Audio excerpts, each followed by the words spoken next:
Olá, sejam bem-vindos a Cerebral Influencer.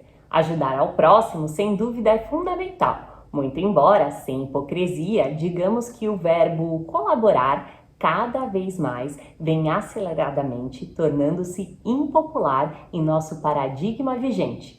Contudo, mesmo assim, ainda felizmente, muitos acreditam que essa virtude intrínseca a nós, seres humanos, na verdade permeia toda a razão da nossa existência. Todavia, mas e quando ajudar ao próximo nos causa sofrimento?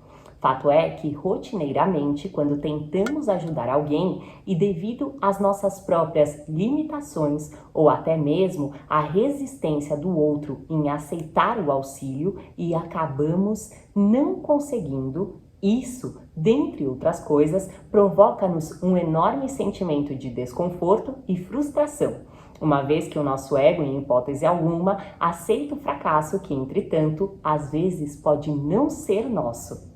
Dentre tantas outras profissões, por exemplo, os profissionais da área da saúde sentem isso na pele, quando tentam, no máximo de suas capacidades, auxiliar e cuidar de pessoas, sem todavia obter nenhum resultado ou melhora no quadro de seus pacientes. O sentimento de impotência e de culpa frente a esses casos aparentemente insolúveis, na prática, provocam nesses indivíduos uma espécie mais branda de um estresse pós-traumático, que pode ser batizado de fadiga da compaixão. Tudo isso em decorrência do desgaste de uma ajuda à primeira vista infrutífera e da compaixão que sentem associados à frustração das expectativas de resultados que não se concretizam.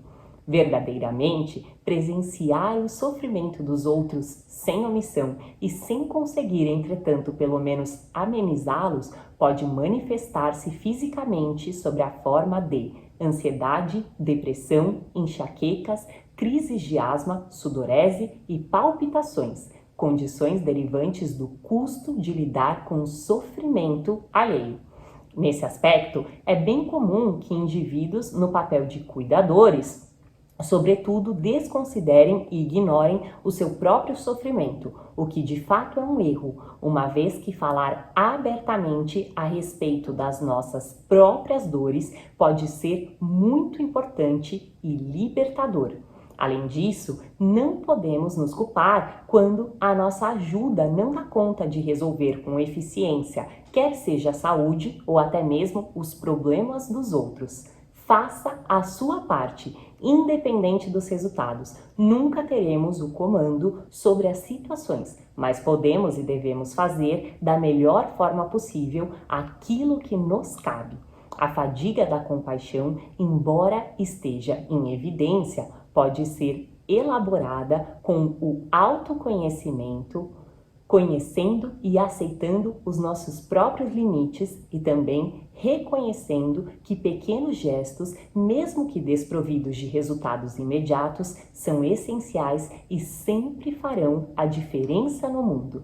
E você já tinha ouvido falar da fadiga da compaixão? Então venha pensar fora da caixinha. Acesse www.cerebralinfluencer.com.br. Muito obrigada e até o próximo vídeo.